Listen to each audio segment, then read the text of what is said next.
All right, I get it out because it's better out than in.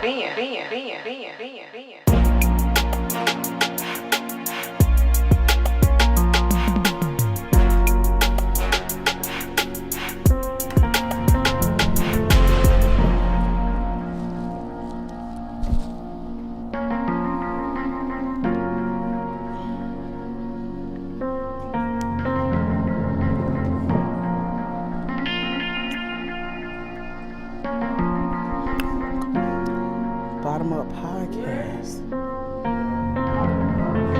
Bottom. I say those some of these I same did. things. I say, okay, listen, you don't know how blessed you was. And you don't know how blessed you was because you grew up with what? You had both mother and father in the same house. A lot of kids don't have that. Mm-hmm. So what you need to try to do, you need to try to understand and get in line. I'm not going to force you or drag you into any type of situation that you're not comfortable with, but you need to try to understand that. And at times, Y'all give me a second. Hold on. Let's just be frank with it. At times you fail. Yeah. But the problem is not failing. The problem is not getting back up after you fail.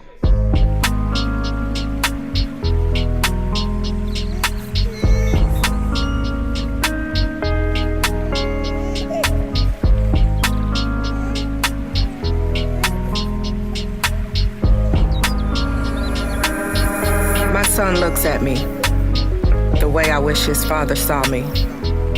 With complete adoration of my mere existence, I know it sounds crazy, and perhaps it is.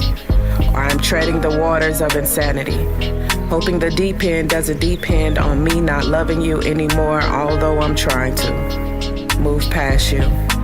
To let you go fully means when my son looks up at me, I feel elevated. Like a queen at her coronation, I feel. All right. We are back. Bottom Up Podcast, and y'all know I'm the host, Shakay, the co-host, sitting over there. Listen, we got a very special show because it's the last one of the year. Listen, this is it. The finale. We came to give you all things Pompano, Black history, Black culture, Black people, Black excellence. You know, the real good stuff. That's You what on we Facebook? talk about over here. As you know, before we started, we always like to give you a little bit of something to think about. I'm going to see y'all in a minute. Step, roll the clip. What you in a rush for? There is an air of perfectionism that goes into creativity. You have to be putting out a quality thing. We have to amplify the right voices too. Because fools have no shame. Mm-hmm. A person that just wants attention gonna do anything for attention. The people that should be speaking, the people that do have great perspectives and can add nuance and can add a shift in paradigm to these certain topics and the way we feel about things, these like really have an impact culturally, are often people that don't want to say anything. We need the people that's too afraid to speak up but know they have something to say, to have courage and speak up, because a fool has no shame. They always gonna have something to say. And then we're bombarded with foolish voices, foolish mentalities, foolish presentations, just a whole bunch of goddamn foolery. Niggas just fucking around. No, we need the right people to get courageous. Get out of whatever your idea is, whatever your fear of perception is, whatever you talking about, you shy. But we need you. You shy because you care. A fool don't give a fuck. Mm-hmm. So they don't care about what they saying or what they put out. You shy and you nervous because you actually give a fuck. So I'm gonna need you to get some reps in. I'm gonna need you to get some reps in. I'm gonna need you to don't post it, just record it and play it back to yourself. Give me a 30-second video. Give me a 60-second video. Give me your opinion on something. Quality matters. Quality matters now. Make sure that video crisp. Mm-hmm. Don't come in here and give me the shit that you recorded on a Dreamcast. God damn. Quality matters. I need to see it. I need you to be intentional about what you have to say. These things matter.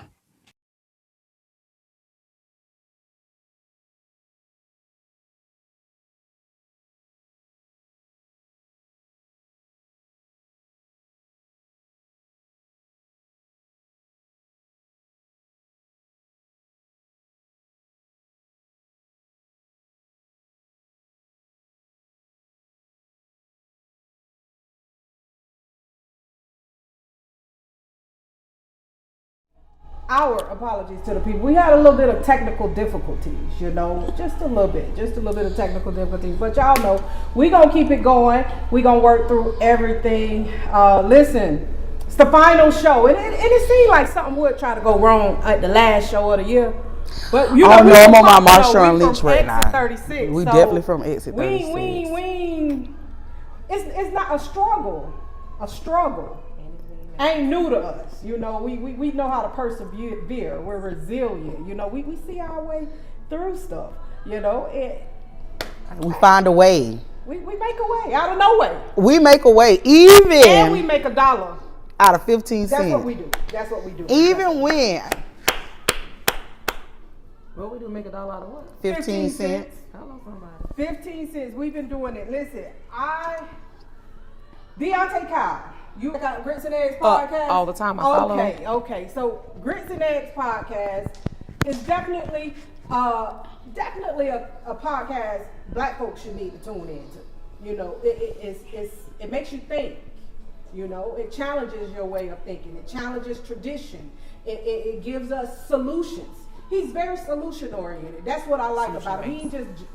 He ain't just japping his jaws, talking about us and making us look bad or saying little things. He is pointing out the dysfunction, but then following up with some solutions. And hey, this is that, and that's what I love about him. And I share a lot of his stuff here on the podcast. So I'm always going to encourage, you know, people to, you know, listen to the good stuff and not the foolery. You know, like I said, because we got a bunch of. So he knows how to address the undiagnosed. The what? Undiagnosed.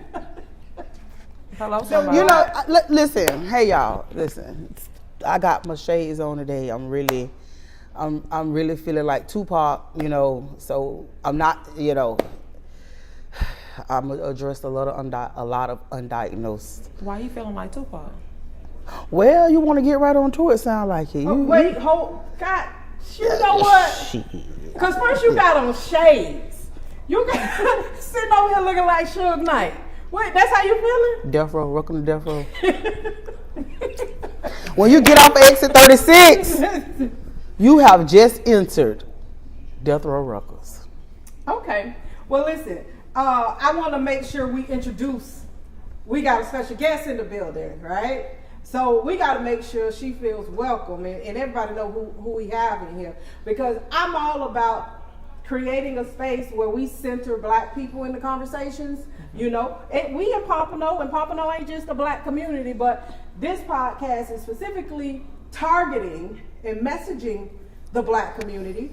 And, you know, whoever listens, because one thing about me, I'm very much for the quality of people and not the quantity of people, and I'm about like-minded people, you know, because we'll get caught up in just it being for Black people, and y'all know, y'all know I deal with Black people, y'all deal with Black people, we all know we gotta love us through everything, but the like-minded people, the people who want to think, the people who think about solutions, the people who are moving us forward, they're the people I want to talk to.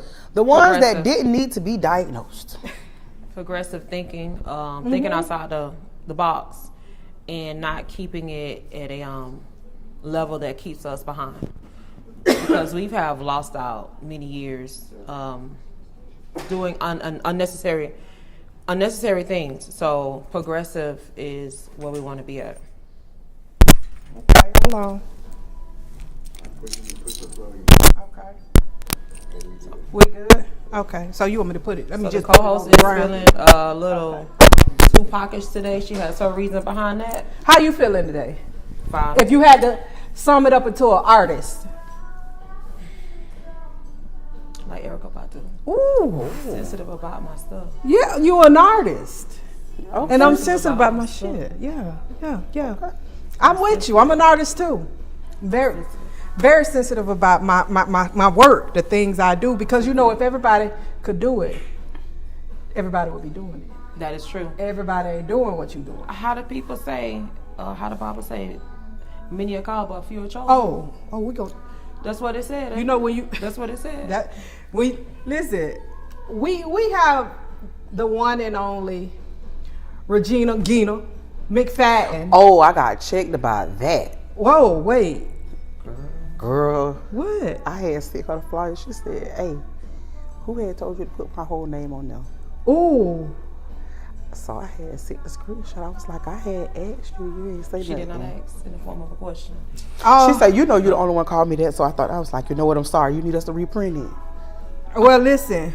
She said, "For the future." For the future, we know. It's But Gina. you prefer Gina? Yes. Gina McFadden. And if you don't know, McFaddens are a legacy family in Pompano.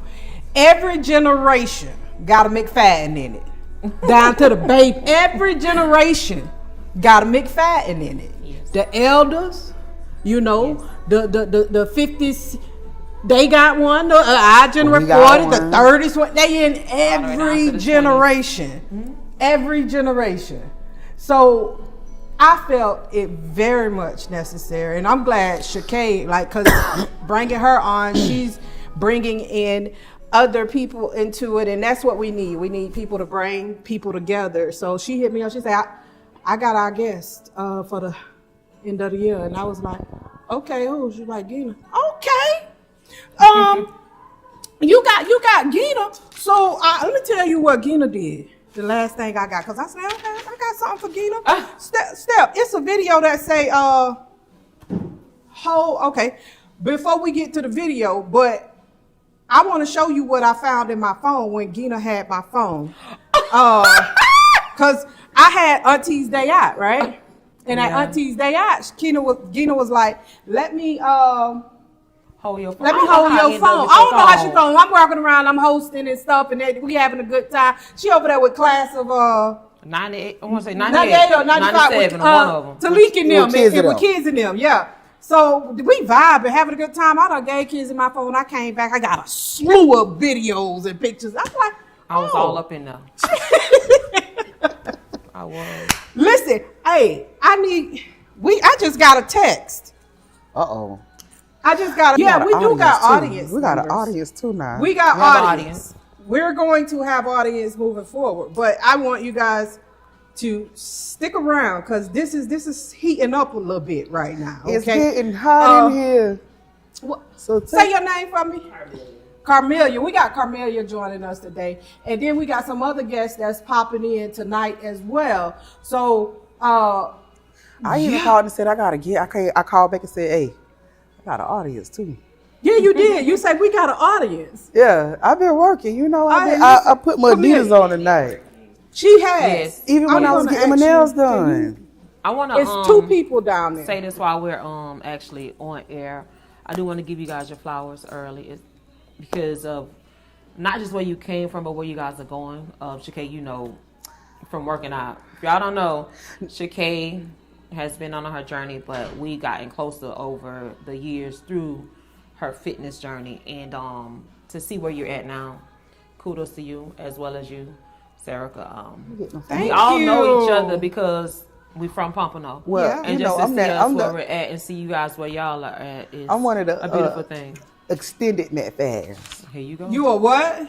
Here she go. Extended. You know, You married in or no, what? I'm not married No, in. she's an honorary. I'm honorary, you know. Okay, honorary. Okay, got I it. never got it, Put did. got herself it. in there. Shout Yeah, I out had to put myself the in there. chat, y'all. Everybody, we're only on YouTube tonight. We had some technical difficulties. We thought we was gonna try to do the Facebook thing, but see, I had done told y'all to subscribe to YouTube because that's where we gonna be at. So How they say? Like and can you- subscribe. like and subscribe. Hit that little Shout bell out button to so you y'all. get notifications. Gina. Bottoms up. Oh, look. Listen, I love it. Yes, listen how you come and be part of the show. This is what we need. Yeah. This energy. Blended. Listen, this is blended. what we need moving forward. Gina, I want to talk with you. I guess we had. First, thank you for the flowers, but you know, I also want to give you your flowers too because you know, I know you're out here. My brother work out, so I'm seeing all through.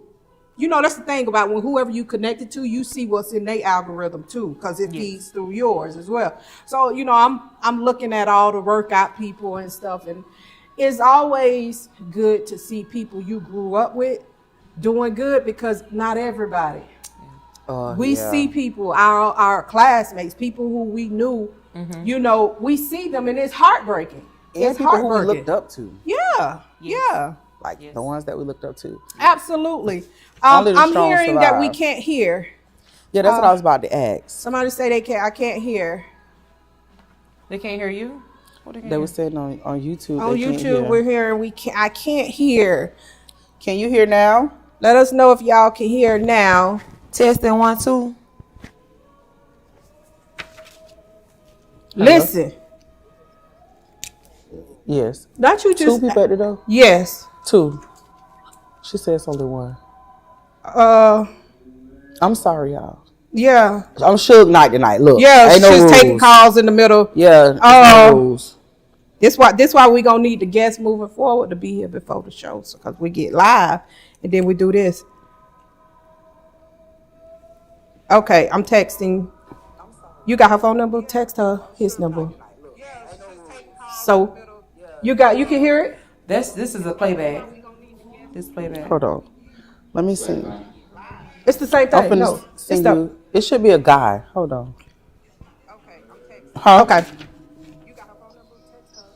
Why you laughing? Okay. Oh. So listen, we're going That's him? to take a break. Step, can we cue up a video right quick? It's a video. Say, hold my phone. I want you to play that video Okay, right hold on. quick because I want to show y'all what happened when this lady grabbed my phone. A lot of people's phones out that night. You had a lot of people phone? Yes.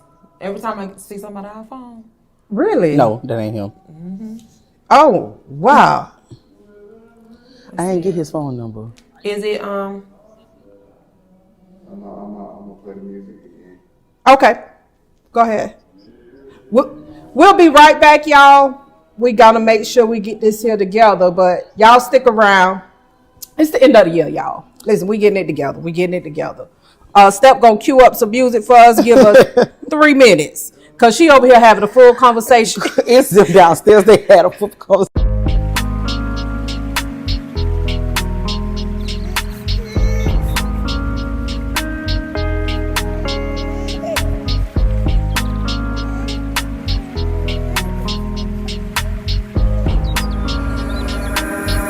My son looks at me the way I wish his father saw me. With complete adoration of my mere existence, I know it sounds crazy, and perhaps it is. Or I'm treading the waters of insanity, hoping the deep end doesn't depend on me not loving you anymore, although I'm trying to move past you. To let you go fully means when my son looks up at me, I feel elevated. Like a queen at her coronation, I feel beautiful when my son looks at me. And yet in his eyes I see you. Beautiful, majestic, godly, black. And uncertain of what true love is, there isn't a fantasy of my love for you. I can't tell you a beautiful love story that'll make you believe in love again. Instead, I can give you the story of my life. My first love, first boyfriend, first kiss, first broken heart is my son's father, and that bothers me more than I let on. Oftentimes I spend hours thinking of you and having imaginary conversations about our son, but then the sun comes up and I realize I've wasted another day living in the past. When we are teenagers holding hands in hallways, there's always something else I could be doing, but I find myself living in those moments when my son smiles at me. There's a difference in my love for you. There's a bottomless pit of hurt and unspeakable pain, and I'm ashamed of my role in the awkwardness that exists between us. The fact that our communication has resorted to random text messages of surface greetings, the good morning queens and great rising kings. While cute, they shoot me in my gut every time they come through. It's like saying, let me speak so I can keep the peace. Knowing good and well that we're on the brink of war. Fighting for our future, I see error in all of this. The broken family before becoming a family. The I love him but only saw him twice in his entire life. But if I'm being completely honest with myself, without overthinking, but perhaps overanalyzing, I'm still trying to overcome the fact you didn't want him or me to be, and something inside me wishes I could make your wish come true. Because who wants to be somewhere they're not welcome? So I don't call anymore. I only respond to text just to keep the war from breaking out today. Just to say, hey, I was checking on you. Because I haven't heard from you in a while, or call me when you get some free time, and that time never being worth it. Because the cash apps keep coming through. So I shouldn't have nothing to say, or I guess I should just be okay with you being a provider, because that's what men are supposed to do, right? Because the emotional neglect today is cheaper than the therapy we never get. Because it's easier to move on when you don't have to look your son in his eye or his mother in hers. Because obligation love isn't the same as unconditional love. Trust me, I know that one all too well. It's as deep as the earth's core, because I love you that way. And that may be why I just rather not. I just rather stop. I just rather God show me how to stop loving you. Because today is just not a good day for a war to begin. Because I gladly stand on the front line. Because love is worth fighting for. But then again, why bother going to war when I could just love again?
Yes, ma'am.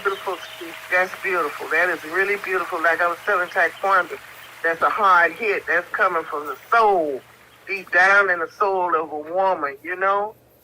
A woman that is passionate and understanding, you know, to life for the child and the father, and as a mother, expressing the deep depth of the heart, you know? Soul power, baby. That's beautiful. That's really beautiful. Thank you. That's real. It's real. Thank you. That's really beautiful. So, you know, I know that's going to be beautiful for you.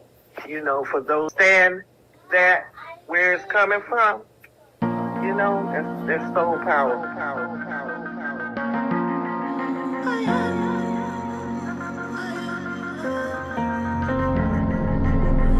The older I get, the more I realize that I don't know shit about being a woman, a mother, a lover.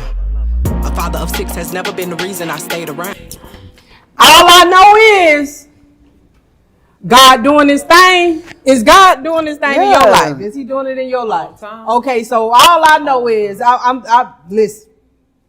When you ask me how, I'm gonna tell you God every time. Tell you God every time. So we've been having technical difficulties, but it's working, because while we've been having technical difficulties, we just had some special guests to come up in the building. Listen, hey, look. We got an audience. We got an audience, a live audience. That's why y'all need to subscribe, because we're going to open up next year for live audience. Yeah. It's going to be limited now. It ain't limited live audience, because then you can still check in, but you got to subscribe to be a part of them perks. Nonetheless, we got a special guest. 2, 3 in the audience, but 2 just walked back in. Yeah. You know, because the audience become part of the show, because she had to go downstairs and get them. You won't just come and sit down over here. We want people in our camp that want to work too, that want to be a part of the quality solution. Part. That community. That's the real part. Right. But I gotta add, like, subscribe, hit that bell. I love it. All right. Get them notifications. Like, subscribe, hit that bell. Yeah. Run them numbers up. Yes. Yeah. Appreciate y'all. 36. All day. Listen, Because District Pompano. 4 is exit 36 too. For those who don't know, District 4 is exit 36 too. Actually, when you get off the exit, you gotta ride through District 4. You got to. You can't get into Pompano. Hold on, let me take it a little deeper. Let me take it a little deeper. Getting off of exit 36, Atlantic, and Copens is still District 4. Okay, so listen. You gotta trying to see what the risk is. So we know what the District 4 is. Let the people know what District 4 is, please. So District 4 is Liberty Park, Blanche Ely, MLK, Kendall Green, Kendall Lakes, even over there by what is it? Right there off of Copens, right there. Haven? No, not Crest Haven. No, we're west, so we got to go west on the Kendall Green, Cass Dixie. So Pine Tree. We got Pine Tree. Then we're gonna come up. GA. You got Hunter Manors 1800 block. 1800 block. I'm on 1800 block now. Yeah. So all that is District 4. All that is District 4. But look, y'all, special guests in the building. Steph, I'm gonna need you to get ready to pan that camera to the audience so people can see who's in the audience in a minute. I need y'all to get ready to see who in the audience. But listen, while I was minding my business, let me tell you about my week. Okay. My birthday was Friday last week. Yep. Sad that we had a time sitting out, right? It was so much going on in Pompano. So much going on in Pompano. But guess what? My highlight of the week. The highlight. My highlight of the week was I woke up to a text. Step in some video, image say announcement. Let's put that up. The West Side Gazette, first of all, West Side Gazette is one of the last remaining black-owned newspapers in Broward County. Okay, keep that going. We gotta keep supporting them. Going. But look, Pompano, we made the front page. Front page. Boom. Front page. Now listen, y'all know I don't endorse candidates, right? All I do is tell people who not to vote for. That's all I ever did. You don't want to make my list of who not to vote for. But I love when I get to see candidates that excite me. Okay? Candidates that excite me. It's a bit of excitement here, a little enjoyment going on right here. I've been feeling like y'all, all day. Patricia Williams is in the building. Former state rep has announced her candidacy for District 4 Commissioner. Y'all still sitting over there next to your brother Gonzo. You listen. I want y'all to know this is, let me tell y'all what it is. I got to take these glasses off that I don't need to say this to the people. I'm all for a head up fade. I'm from Pompano. I love a head up fade, right? I love it. Let's get it I love a head up fade. In the street, in the road. Whatever. One-on-one. Let's get it. One-on-one. Let's get it, right? But y'all know what happened, right? Every election, first step, I got to airdrop you some stuff. I wasn't even really prepared for this. But I'll do that. I got them all.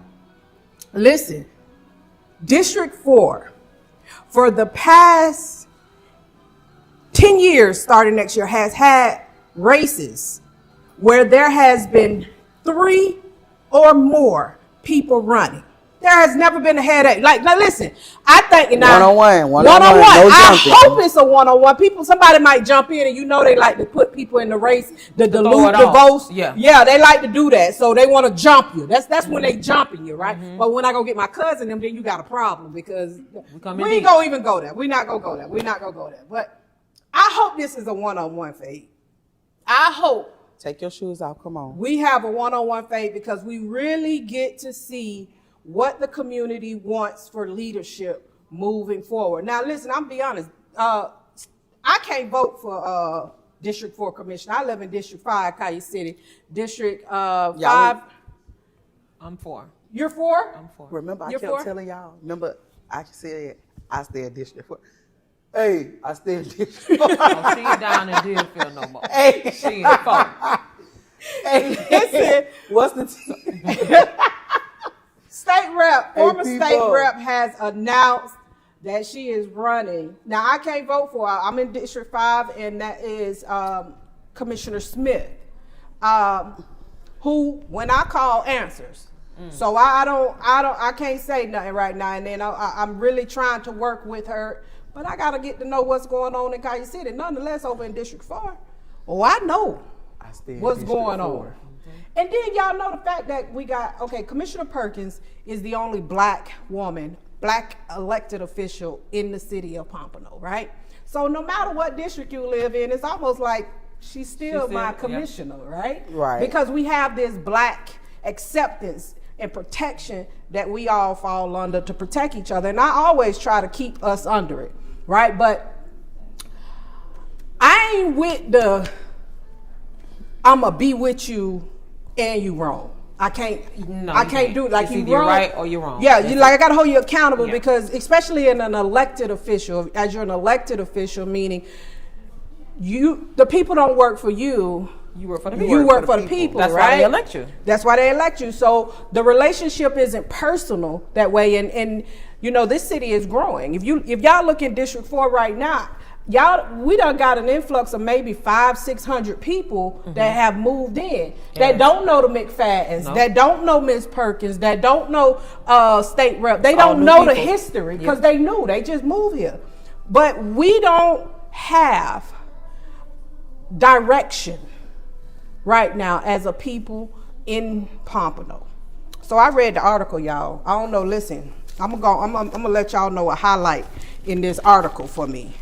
And I ain't even state rep ain't got no mic over there. She just sitting over there with her. She chilling with her legs crossed. She chilling. Listen, did y'all notice that on the front of it too? Also, it had Broward County Alumni Chapter of Delta Sigma Theta celebrating 70 years of sisterhood, scholarship, and service in the community. I think the former state rep is a. You are? You a Delta? Look. She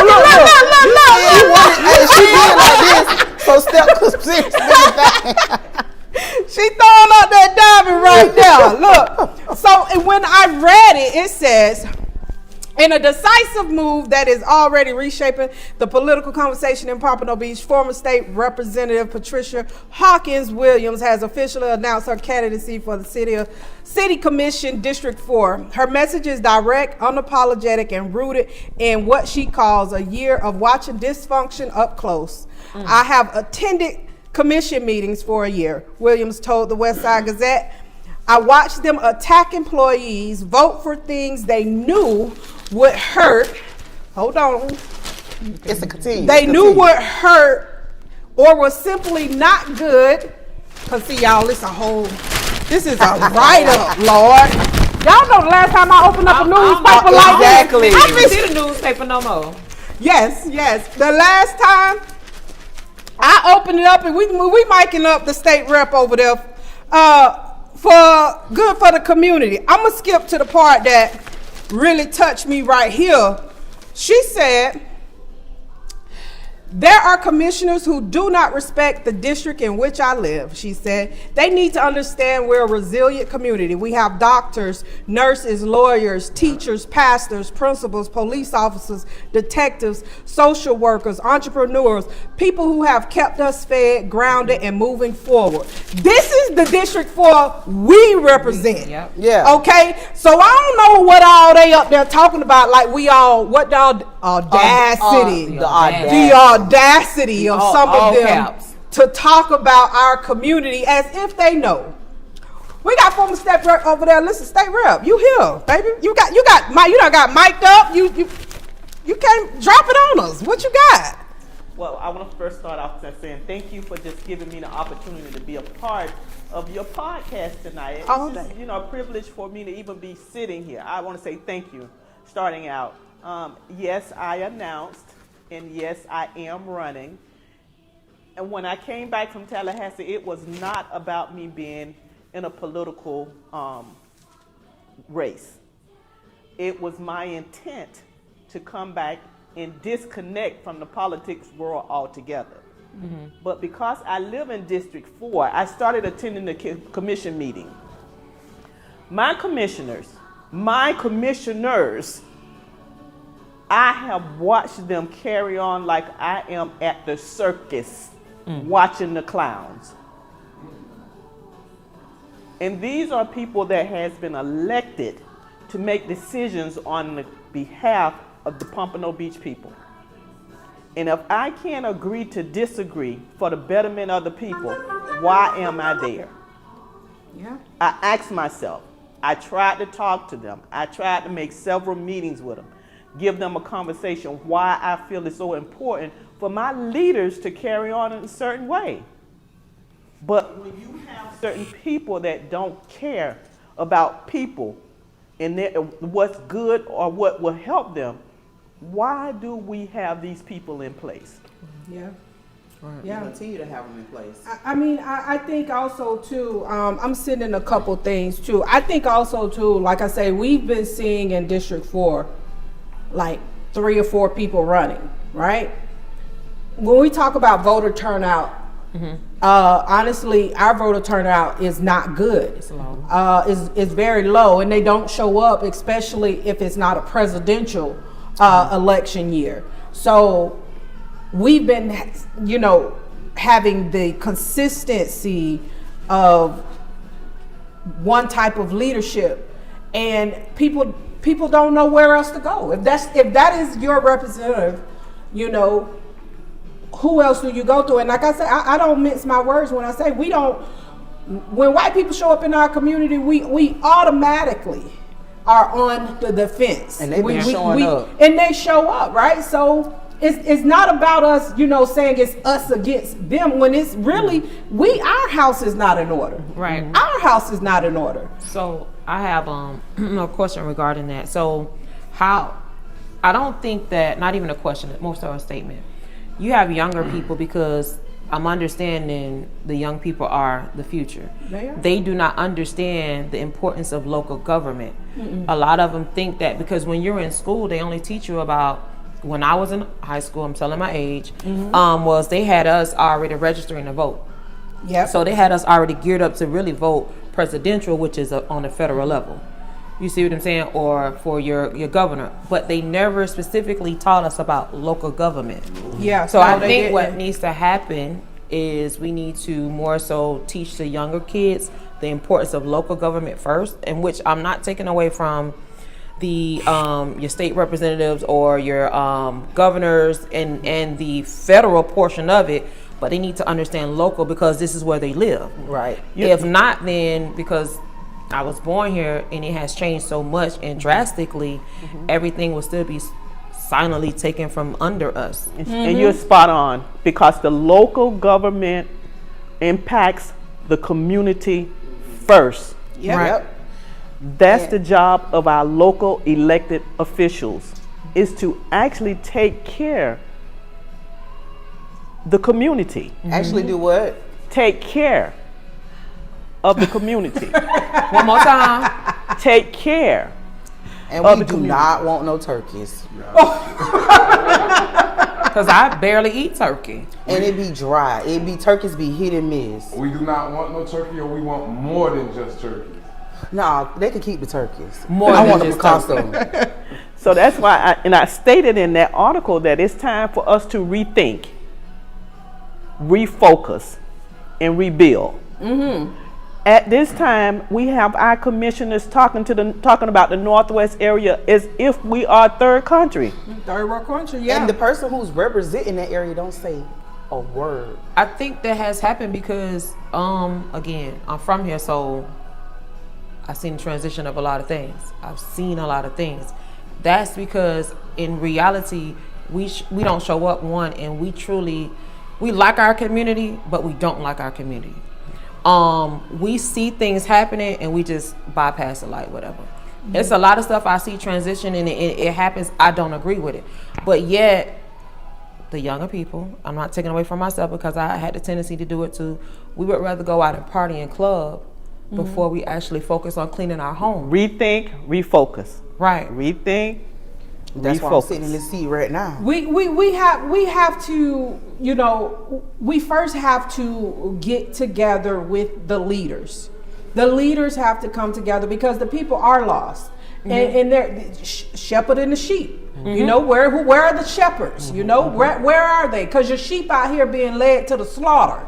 Where are the shepherds? You know, especially when I say that, I'm calling out my pastors, because a lot of the pastors ain't even saying nothing right now with stuff going on. With everything going on, they're not speaking. The people who need to speak. And, you know, at the beginning, Deontay Kyle say, it's time for some courage, you know, especially the shop people, because the shop people, you get them to speaking, they have a lot to say. Because they've been the ones sitting back watching and observing. Because you're in the observer seat. And they can tell you, but we got to create spaces where people can come and talk. And it's not about you always agreeing with me. It's about us getting out our perspectives and finding a path forward. Right. You know, and what's happening with that commission right now and the leadership right now is if it's either my way or no way. And my way we ain't going nowhere. We at a cul-de-sac. We at the dead end. Where we going? You know, we want upward mobility. We want more. We want forward movement. And like I said, all these elections I've been watching is always step. Put up that image I sent you is the ones I just sent you. So, okay, this one was, I think, last year, right? We had John J. Jones. Do you know Mr. Jones? From I knew of him. He's somebody's dad, but I don't know exactly. Somebody's son. I can't think. But Jimmy Glenn. He ran. Then we had Commissioner Perkins, who's the incumbent, and then we had Ed Phillips running. Right. Look at how the votes went. She gets 51% of the votes, even in the event that those two combine and only one run. Okay. It's going to be a 50-50 of who is going to get it. We don't have a chance to change leadership in these situations because you already got somebody who's pulling a strong 40% voting base that's coming out. And people who don't normally vote, they always vote for incumbent. When they see incumbent on there, they know that's the person that's been there already. Right? This is psychology of voters who aren't educated about their candidacy and what's going on. It's another image. Let's go to the next year. The next time that they had it. It was somebody else. Other people was running against her at the same time. And I'm bringing this up because I need our community to understand why it's important that we have a two-man race.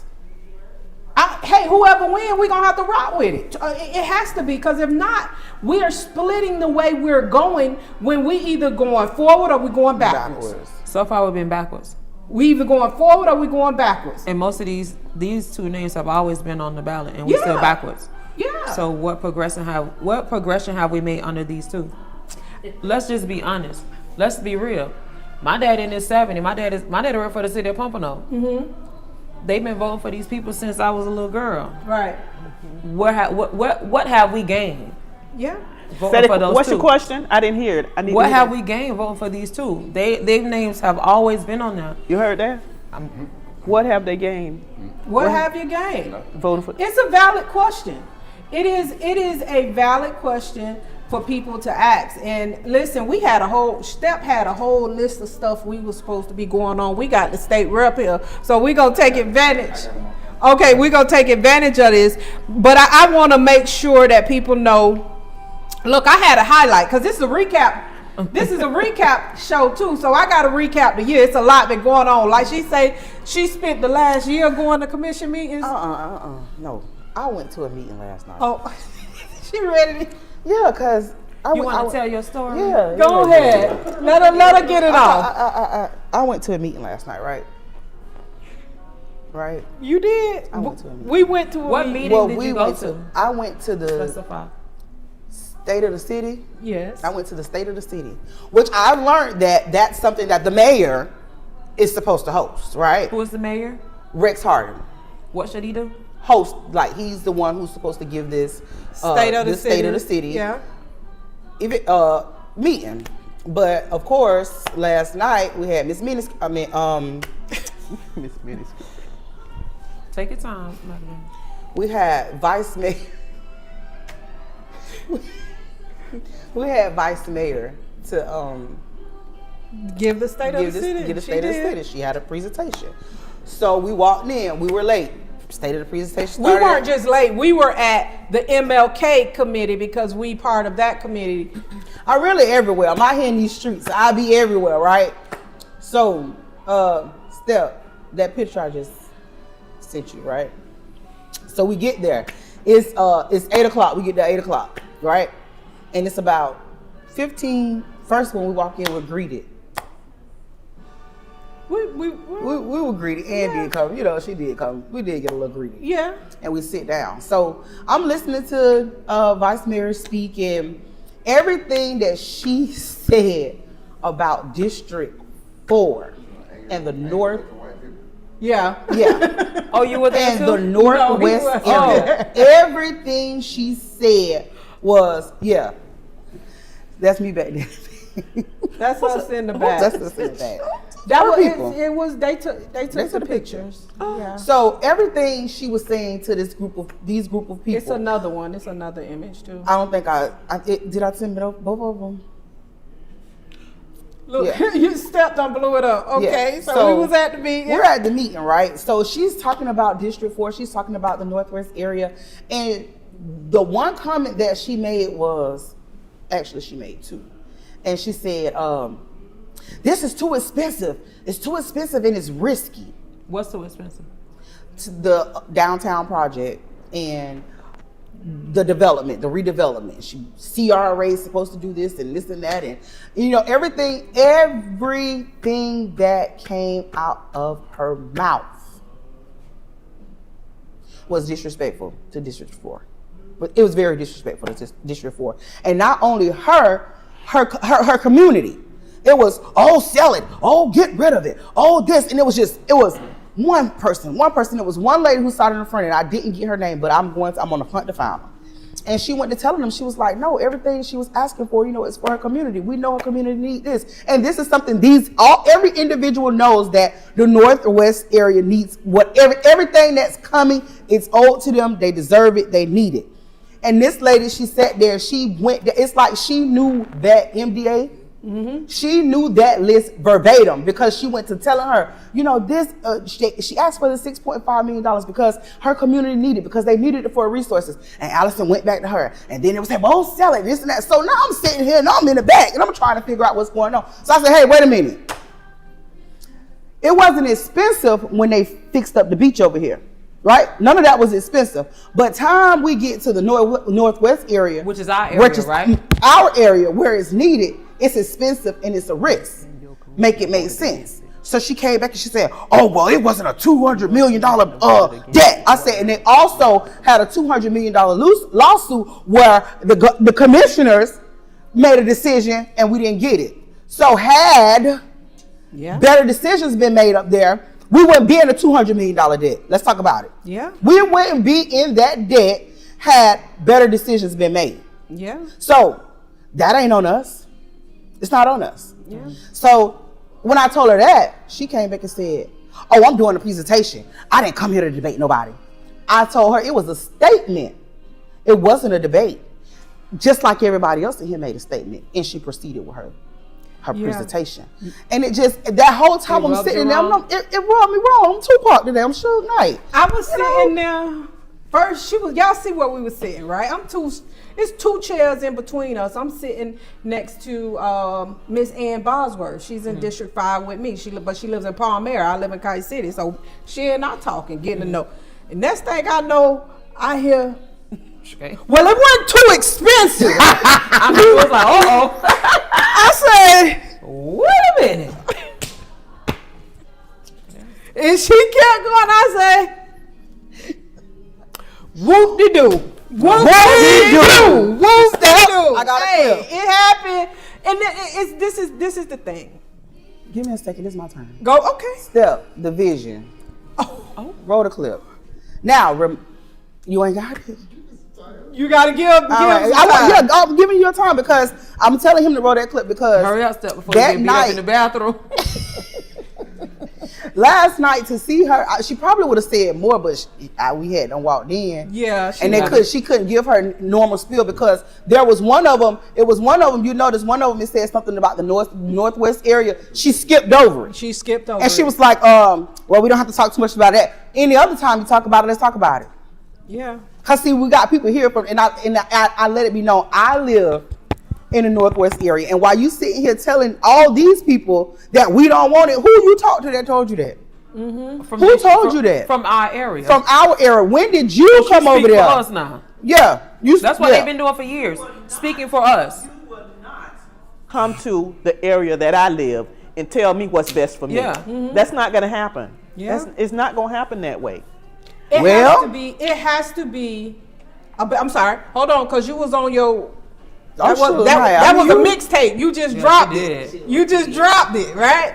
So You giving 50 Cent right now. I told you. I'm like, hey, look. I give the information. What you do with the information is on you. Mm-hmm. I'm telling people the history of what has happened, mm-hmm. and I'm also telling you what has already been put in place. Mm-hmm. Contracts, MDA agreements, stuff that's locked in stone. This is what these the cards on the table. Mm-hmm. Now, yes, they may be shitty cards for some people, but these the cards you got. Yeah. And when you have lemon dealt to you, what you do? You make lemonade. Or lemon drops. Yeah, I like that. I looked at Don Julio and never heard nobody. Do you throw the lemons away? No, we're gonna take the seeds. When you get sick, you can take the seeds. We take the seeds. We're gonna plant them and let something else grow. No, do you throw them away? No. The herbs you boil them because but the commissioners voted against it. Well, I wonder why. What is their why? Different commissioners may have different reasons why.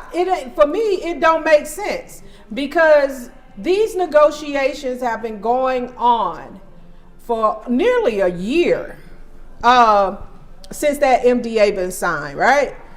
That MDA was signed. It says waiting.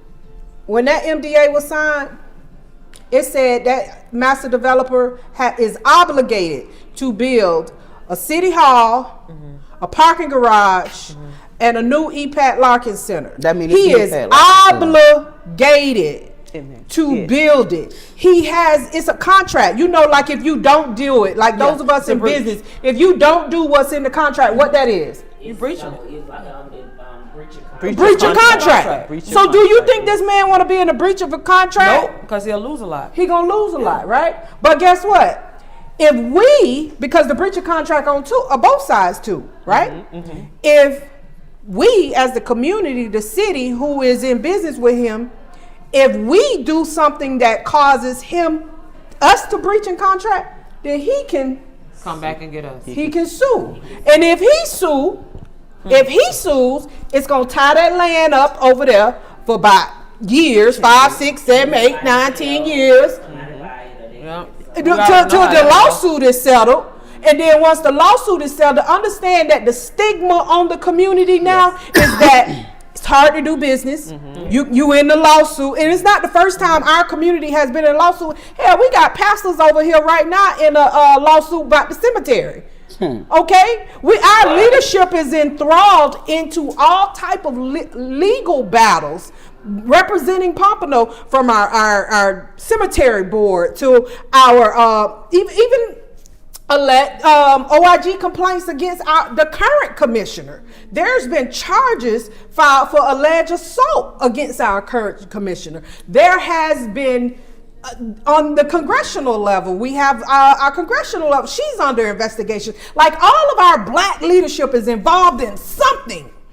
And you want us to sit here and stand by y'all when we already have a district right now. I don't know if people I pay attention to politics. I don't know if y'all paying attention, but our district, Broward County, is being heavily challenged to be gerrymandered to be a Republican county. Right? Blocked it. So if all our leadership involved in some type of legal battles and you trying to take over, don't you kind of making a case of why they're making it easier though? Yeah, they're making it easier. And here's the thing, because a lot of people are like, y'all always politics. Y'all always politics. Listen, look, you want to know why we politics?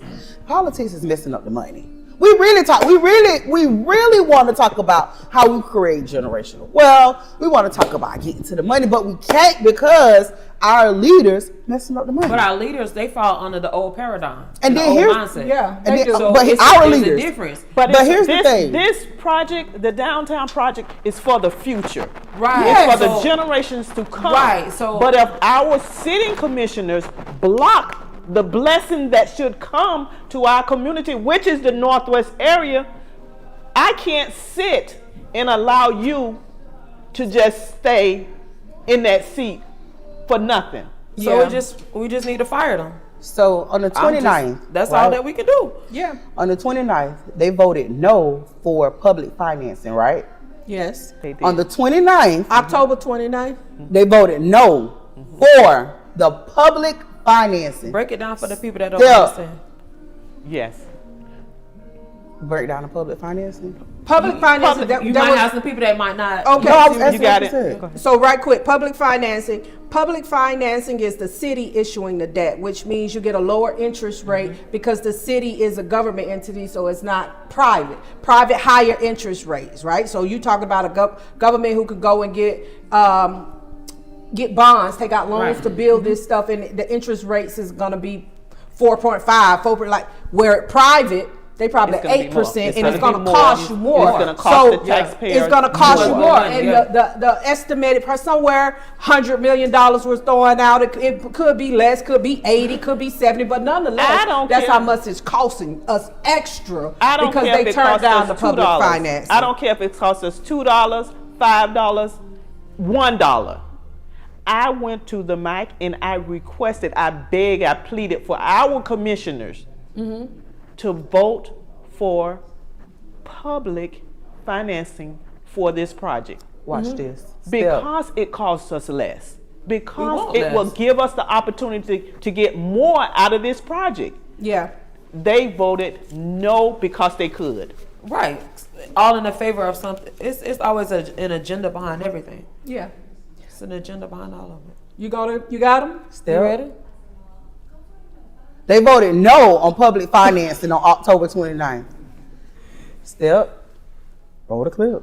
It down and we voted not to do it again, and then you're like, hey, the solution is let's do the public financing. Like, that was so controversial. So I think we need to stay away from things that have been so controversial, because that's not gonna help us right now. I understand your point that it might solve some problems, but in the absence of a workshop where we know where we're headed with the downtown, I don't know how to solve that one. So I mean, Commissioner Perkins, is there anything on the Northwest that's without a workshop and understanding that can get us anywhere? Because I know that amendment that they put in front of us before the meeting that we had where it was adjourned and we didn't vote on anything, I wasn't okay with that. Like, I'm sure that needed a lot of fleshing out still. So, and we've made no progress since then. Right, exactly. Well, I would love to go back and flush it out and see what we can do to make it happen. Like, I have a different vision totally, than maybe you do even. So, What vision do you just have? just there's certain things that I think we're actually skimping on some of this stuff and need to make it like a more robust civic complex if we're going to do this. Like, do it the right way, not fight over scraps, but get the premium product in. Go for that. And if it costs us a little bit more and we do the public financing, so be it. But we're fighting over like little funds here or this, when we need to have a real vision for what we want for the future. I agree. A workshop would have been very, very much needed. Yeah. It was needed. It was needed. And so where do we go from here on that one? Because again, we asked for it, we voted for it, and then nothing happened. So She told her in her vision, first of all, she gave her a vision. She also told her, and if it's too expensive and we go through public financing, she told her what to do. She told her. Because I was an elected official, certain words she drops in her statements and the other two follows her. Right. Say speaking in code. She gave There's her the something blueprint. called the Sunshine Law. And you cannot prove this, but if you listen to her talk, she gives them things that they need to say and things when they need to do it. And if you watch the commission meeting, she puts it out there and the other two jumps on it. But Beverly ain't jump on. No. She said no. The other one. Well, because here's the thing, they don't want it anyway, so they're going to say no. Of course. But it ain't for you to say no, because if it was for my community, I'm going to go ahead and do it. I'm telling you what I'm doing for my community. Now, this is what you're supposed to do, and this is how you do it, right? She told her what to do. Yeah. I don't have to vote with you, but this is what you do, because this is what I would do. You still said no. So you got to make it make sense. You sat there, you said it was too expensive. You didn't want to use public financing. But if it was your vision, get the premium package. If it's too expensive, public financing. It's 6'7", that's what the kids say. The Audacity video, I want you to cue that up and put that on the big screen. They don't need to see us. Put that on the big screen, because that Audacity video, and then we're going to get into the Audacity 2. Okay? We're going to get into the Audacity video because all of this stuff has been happening. We recapping the year now. We had a special guest. I thought we were I just got here September. Listen, this is a lot going on now. So, Steph, roll the clip. Of many of people in the community who wear different hats, right? But you can't fix everything. And I feel like that's what we're trying to do by throwing all of this together in this. It's a noble concept, and it's one that the community would support, right? Everybody knows that these are things that the community needs. That's what we heard time and again. That's what the community needs. They need these things. However, does it have to be linked to this downtown project? Does it have to be linked to public financing? Or should it be something that the CRA plan should be addressing through TIF funds? Outside of redevelopment, maybe it's on its own. And they could have been doing that for the past 30 years, right? So, but we haven't gotten there yet. So I applaud the honorable concept, and I agree that we have to treat the whole individual. But you have to also remember that some of the people who will apply will want those services and some will not. If you want to hear the frustration in anybody's voice, you could talk to Cassie about how much she wants to help everybody. There's some people who just don't want it. The financial literacy, some people might say all in. I would love to learn. There's some people who are not going to know how to do it and don't want to. They're happy with the way that they're doing things and they like what they're doing. So these are definitely, like you mentioned, socioeconomic problems. They're community problems, but they're ones that we can help and serve, and churches and local businesses, even our CRA programs, should we adopt them or adopt that as part of the plan to focus on those programs rather than it being attached to a downtown that only is okay or only part of the project if we use public financing. I think it's not right. So I do want to reiterate again the whole community benefit trust. Sorry, I'm not done. Okay. And because I only had one more thing, and it's about affordable housing. So on here it says the developer has 15% workforce housing. Well, that's great. It's important that every show we have, we play that video, because that's the Audacity. And I keep wanting to play that because I want our community to sear it in their brain what the District 1 commissioner thinks of our community. You know, that financial literacy. I think I got to cut you off all night. Go ahead. Now, with the Audacity, right? Right? That's how you feel about us, right? That's exactly what she said. Who is Robert Moore? You had the audacity to say that, right? Step, play the Audacity part to load them up. Yeah, but get ready to load them up. But that video was really important because it talked about the resources and financial literacy and all of the stuff. And you know, everybody knows the community needed. And you know the community needed, and you voted no. You still voted no. You said you know. Everybody know the community needed. You voted no because you felt like, oh, they don't want it anyway. Open the door. Some of them, they okay with what they have. So I think, yeah, they don't want it, you know, whatever. So as she sit up there and that's the way she speaks on the community, right? Yeah, that's how she said. That's what she said. But yet it's still. You voted no. Mm-mm. You brought her over here. Step. Roll the clip. My name is Audrey Fezzik. I'm with the Commissioner at the City of Pompano Beach, and I'm here on behalf of Commissioner Beverly Perkins as well, as in support of a very, obviously, very well-loved member of our community. So we have this official proclamation for the family, and I'd like to just read it now, that came straight from the city. Whereas Maurice Jaden Harrison, affectionately known to the world as Girl Lala, was born on September 25th, 2004, in Fort Lauderdale, Florida, to Latasha Denise Jackson and Chatty Maurice Harrison, carrying from birth a radiant light that would illuminate the lives of countless others. What makes this the audacity part too? Commissioner Perkins, you had the audacity. The what? The audacity to send her over here in your community. You had the audacity to send this lady over here in my community to speak at a very, very, very, very controversial, sad, hurtful, you sent her over here at our most vulnerable moment. And that time again when you were supposed to show up. She should have showed up.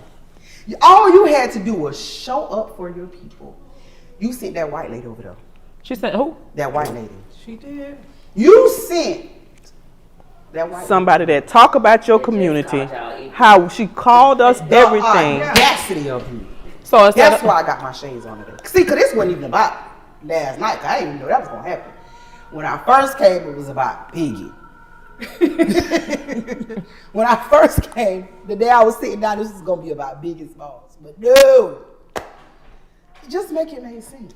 You know, that was my first time seeing what actually happened, because the day it happened, you text me and Shakay text I ain't even watched it. I heard her name. Shakay texted me. I was asleep, and all she said was Audrey Fezzik, and I'm like, what?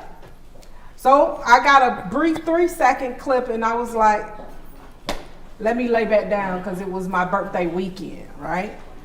But I woke up that next morning to celebrate, and I had a bunch of friends come over, and we sat outside in my front yard in my community watching all the beautiful black folks do what beautiful black folks do. Mm-hmm. And I began to get real pissed, because this is why when Commissioner Fezzik called out 3 black women's name on social media in our contract, and when she showed up in our community and I approached her, and then Commissioner Perkins saved her from being held accountable for what she said. Because, you know, for Pompano, if you say my name on social media, that means you want to see me. You want to talk to me. Yeah. So I came to talk to you, right? Let's talk. Mm-hmm. And Commissioner came and grabbed her and said, you ain't got to stand here and listen to this shit. Commissioner who? Perkins. What's her purpose? So you taking this lady, that is when the people caught, and Rod caught it on camera and it put out, and people have their opinions about it. I don't care about your opinions about what I did. What I care about is the political games that are played in our community with serious issues and matters, and you're playing these political games, and this woman does not care. And I know she don't care, because here you are with a proclamation at a funeral where we have a lot of social economic issues addressing. You ain't bring no resources. You brought a fucking proclamation.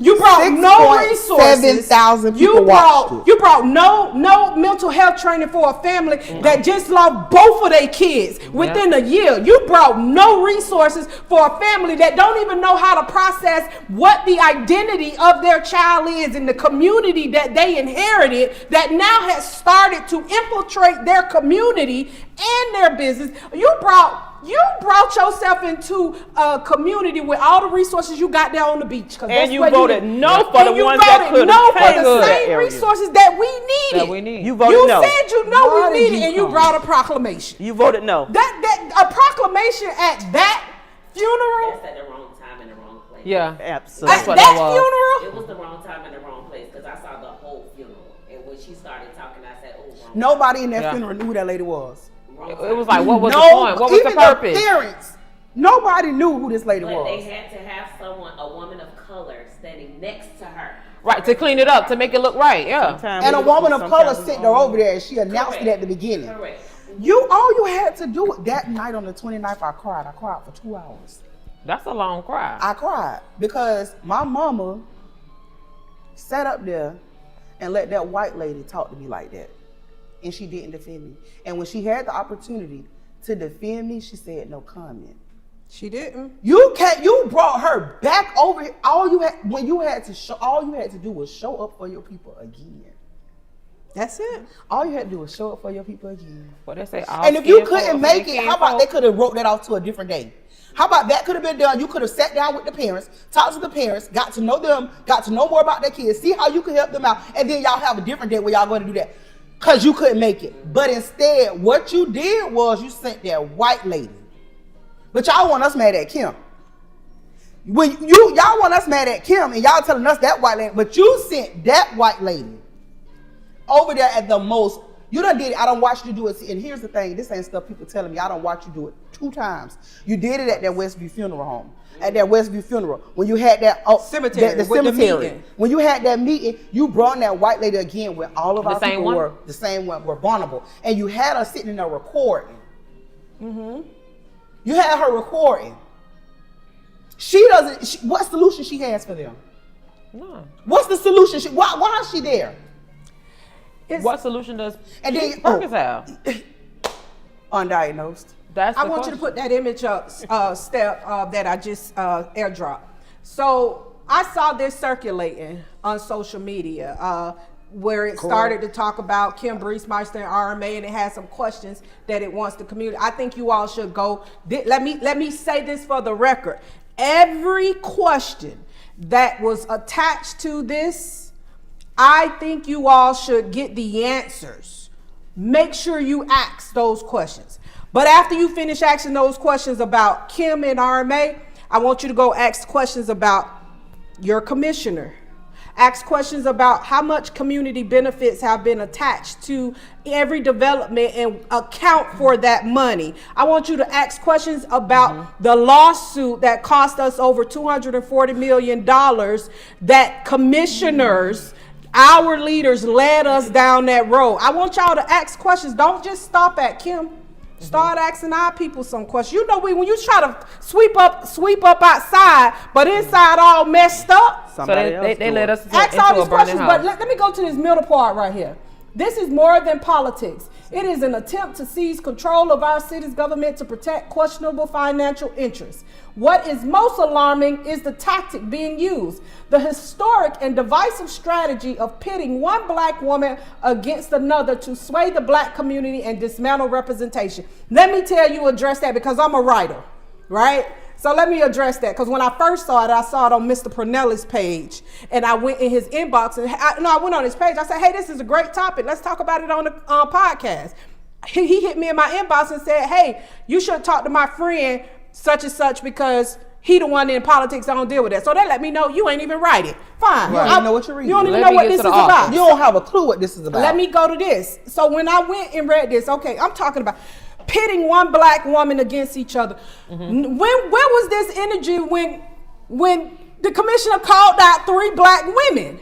Where was that energy? Where was the energy where was the energy when the current commissioner was attacking and asking the call for black vendors, consultants, have their contracts removed? Where was that? From the dais, you're asking to have black women's contracts removed, taken away. So we want to talk about pitting one black woman against, no, that's one candidate against another. This ain't about black women. Don't bring this up in here. This is a candidate. that is decided that reverse to run. psychology part. And yeah, that's definitely the reverse psychology they're part. trying to put, because first of all, ain't nobody can convince. How long you been in politics? Since 2008. My first election was in 2008. And what was that? You ran City for commissioner. City commissioner of what city? Lauderdale Lakes. And then after that, what did you do? I served as city commissioner of Lauderdale Lakes from 2008 to 2016.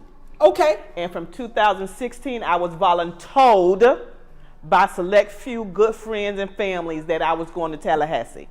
Now, when I came back from Tallahassee in 2024, I was good. I didn't want any parts of politics. But because I have been to the commission meeting for the entire year and I have watched everything unfold, and I have tried to meet with the commissioners to assist them in any way possible to help, I know, the Northwest area. Where we at? Why are we doing this? Why we can't sit down and agree to disagree? If you need help and I can help you, why we can't work together for the betterment of our community? Yeah. And I think that my big issue is that, that went out and it's circulating. And I'm going to say this. Y'all can question every consultant, every person in this city. At the end of the day, we got a problem in our community with our leadership. Yeah. I ain't talking about what's happening at City Hall. I'm talking about in our community with our leadership. I'm talking about whoever considers themselves a leader in this community. I guarantee you can't get them all in one room. I guarantee you can't get all of the so-called leaders elected and or self-appointed, anointed. You can't get them all in one room. You know why? I tried. They ain't coming. Who are the so-called leaders?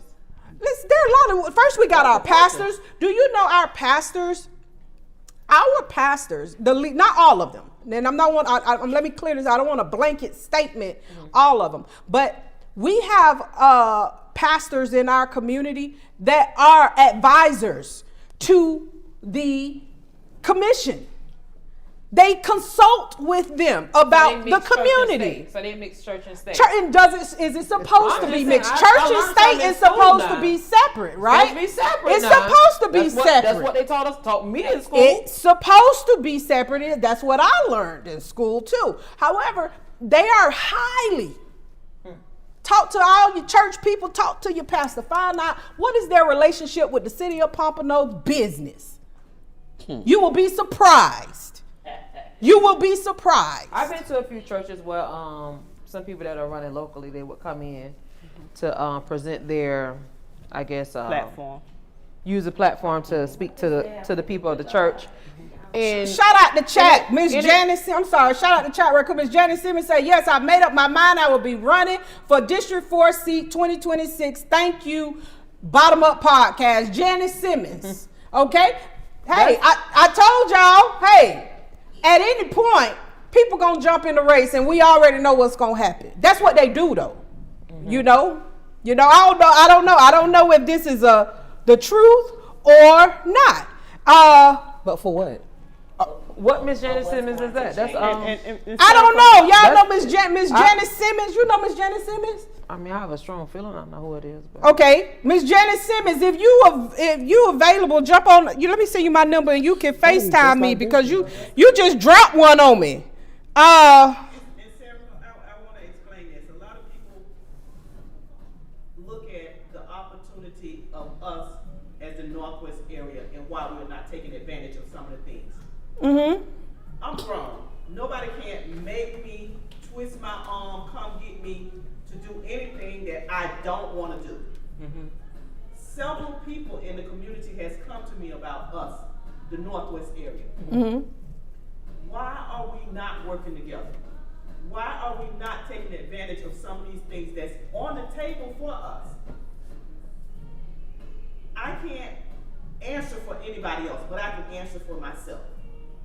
And if I sit and know something wrong, I'm part of the problem. Yeah. Well, Miss Janice, why you ain't been running? Why you had chose the day to announce you running? Why you ain't been running? However. No, but I just want to know, like, why you ain't been running? Because this been an issue.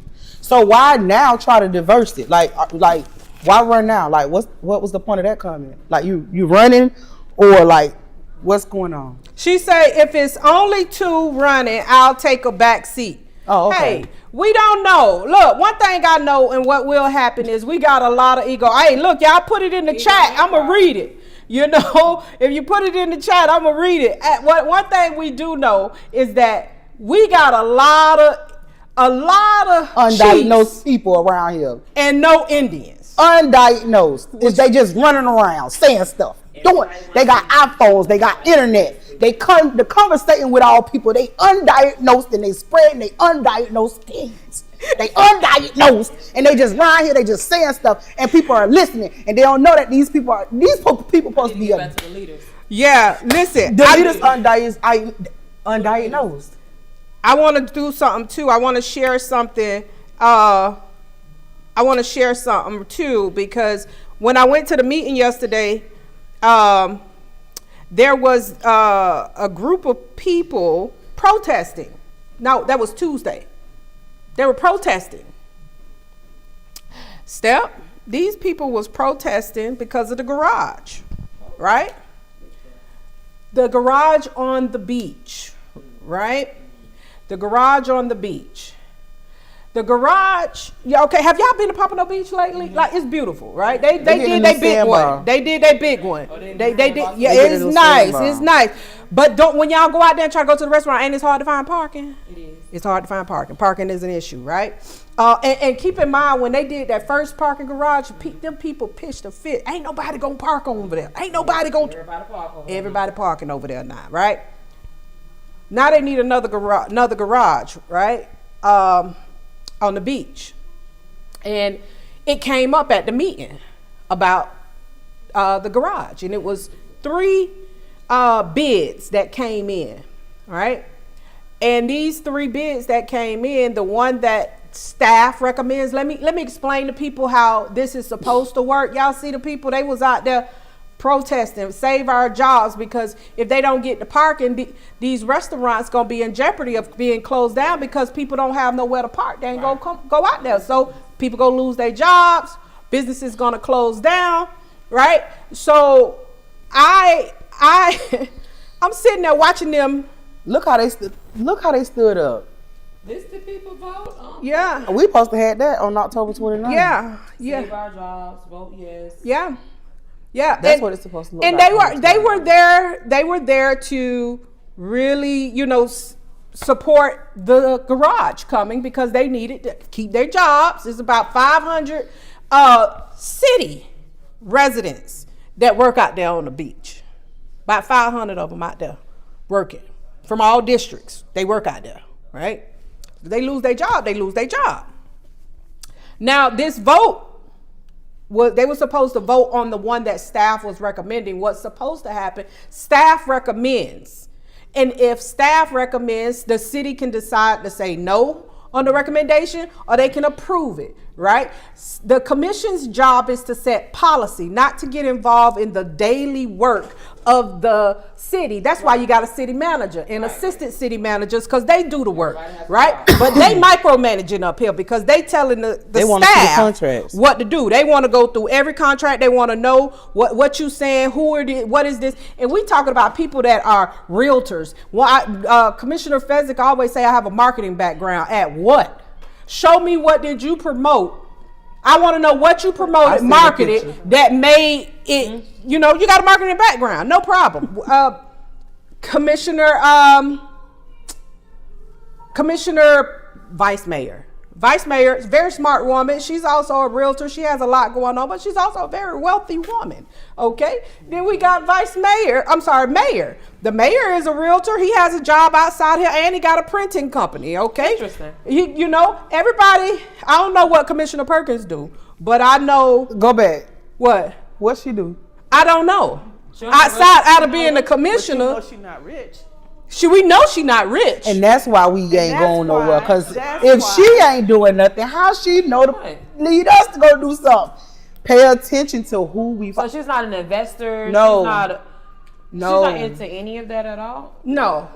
No. Not to my knowledge, because I haven't seen any initiative led by the commissioner to educate, empower, and get us ready for what was coming. Because for the past 9 years, she has been in position to do these things, initiatives. And listen, as a single mother, I've done things for my community on a single mother budget. This podcast being one of them. Don't know. Yeah. I built my platform up on a single mother budget, making $1 out of 15 cents. G202 Parkway East Apartments. Your mama told you to pay you 5 apples. And hey, look, Johnny had 5 apples. And I figured out how to make them 5, 10. Exactly. And then make them 10, 15. And then you tagged me. That's how this is supposed to work. Now let's get back to this garage though. Let me tell you about this garage. This garage had 3 bids, right? The one they recommended, I think it's the one is Whiting Turner. They won it, right? One of the bids, they stood up to speak about the selection process because they didn't win, right? Mm-hmm. Now, there's this thing called a cone of silence when the bid is out, that you can't talk about the bid until it's approved or rejected, right? But when they stood up and talked at the meeting, the director of procurement said, hey, you can't speak. If you do speak, you're breaking the cone of silence and you will be disqualified. Mm-hmm. And he said, we don't care. We're gonna, and they continue to talk, right? So they were saying things that their bridge cost, I think 19 million, and this bridge cost, I want to say 32 million, the one who was being recommended. And then there was another one that was like 50 million or something. So it was the price range of whatever. The bridge that the city built that's already filled out there, back then, guess how much that bridge cost? 20 million. So if that bridge out there that they built by what, 10 years ago, it was 20 million, and you telling me you could build a bridge now for 19 million? And now you standing up saying we could have built you a bridge for $12 million less? Ha! Ha! It's just like common sense. I ain't got to look. And I requested, and I'll share it. Listen, y'all, we're gonna start making sure we share the documents. Now, look, if you don't like to read, go ahead and feed it into the audio aspect and let it read it to you. Okay, but if you read the documents, you will see that the decision that the staff recommended was based on their expertise of this is what you do. You should choose this one. Okay, nonetheless, baby, they voted no. They voted no on the bridge. So now you got businesses over there in jeopardy of going out of business. If something don't go right with they need parking, because we also getting the Waldorf Astoria out there. You know, when Hakeem came from Africa, and he where did the king stay? What did the king stay? Because Hakeem took his ass over to the hood. He wanted to go stay in the hood, but when his daddy came, he was at the Waldorf Astoria, right? And I want to make sure I said bridge, but I meant garage, right? Let me clarify. We've been between bridge and garages so much, and that stuff ain't got. Hey, you want to know what's crazy? Ain't got nothing to do with this. The beach is for everybody. Yeah. It don't belong to them, right? The beach don't belong to them. You know, just like this downtown project when it's built, it's not gonna belong to us. It's just being built in our community, right? So we're closer in proximity to it, so we can walk to the stuff. We live there. Our property values go up. Different things like that. But it's just so much with the way that business is being handled. They have issues. They want to question the staff and question this. And I have no problem with the questions. Y'all definitely listen. Serica, questions. I'm going to ask questions, and I'm going to have a disagreement. You're going to get one and both at a time with me. I have no problem with that. But everything, every single thing that comes up, they try to paint it as if there's this big thing and they're the savior to the city for it. that they are the ones pointing out what's been going on and what's wrong and at the end of the day, you know, we talking about people's lives. Like that commissioner went and stood up at that funeral with Girl Lala. How she stood up at that funeral and she voted against something. You voted against any resources getting to that community. But yet you come to the funeral. Matter of fact, we all know, we either know Tasha or we either know Chad or we know both, right? We know what these people going through right now. Where the resources right now? Because I just buried my mama March April 5th. When that casket closed and your relatives go on that ground and everybody done sending papers and sending flowers and like the funeral is every day. The therapy. Where is the support grief group in our community? But you could have gotten that in the downtown. Where is it? Where are the resources? And then everybody was on the internet saying, "Oh, look how the people doing. Look how the people doing their family. Look how the people doing their family. Look what the commissioner did to the family." That proclamation not going to help them mentally. Look what she did. Just like you said, we know either one or both, and I know both. So it's like mentally, even with the videos that the parents was putting out. Mm-hmm. Look at the audience talking. They need help. They need it. And they need help. Forget financial help. Mental help. They need help. Emotional support. Grief support. Not just the parents, but he has siblings. They need the help. So it's like there was no type of a proclamation ain't gonna help these people. Nothing. That's a piece of paper that they're gonna lose tomorrow because the way the neighborhood is and they can't afford to live because the jobs is garbage in District 4. What's gonna happen with that paper? Okay, and I'm so glad you said that. Because where are the jobs in District 4? There's no job. Okay, but guess that's the point of an economic development project. Right. I left District 4 because there was no jobs. But they just had the opportunity to make it possible on October 29th to have some of those things in District 4, and they voted no. But they voted no. Again, it goes back to the people, and it comes from generations because I wasn't taught to vote local. I wasn't taught to vote, period. I was told they're going to pick who they want to pick. But it took me getting at an age to where I had to understand and I had to do my research and I wanted to be knowledgeable. Yeah. To know, okay, forget about state, forget about presidential. Yeah. Forget about Trump. It's all about local because your local commissioners, your local sheriffs, your local people is the ones that make the decisions. The president don't make the decision for Broward. No. It's this thing called home rule. State rep can tell you about home rule.